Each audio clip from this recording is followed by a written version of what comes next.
قالت له: أتحبني وأنا ضريرة وفي الدنيا بنات كثيرة، الحلوة والجميلة والمثيرة، ما أنت إلا مجنون أو مشفق على عمياء العيون. قال: بل أنا عاشق يا حلوتي، ولا أتمنى من دنيتي إلا أن تصيري زوجتي، وقد رزقني الله المال وما أظن الشفاء محال. قالت: إن أعدت إلي بصري سأرضى بك يا قدري، وسأقضي معك عمري، لكن من يعطيني عيني، وأي ليل يبقى لدي؟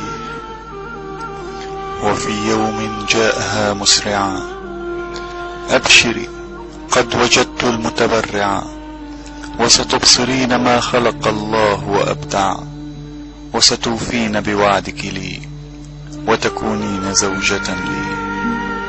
ويوم فتحت أعينها كان واقفا يمسك يدها، رأته فدوت صرختها: أأنت أيضا أعمى؟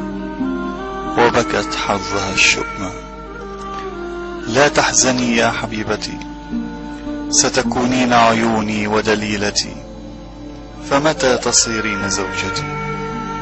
قالت: أأنا أتزوج ضريرة وقد أصبحت اليوم بصيرة؟ فبكى وقال: سامحيني، من أنا لتتزوجيني؟ ولكن قبل أن تتركيني أريد منك أن تعديني، أن تعتني جيدا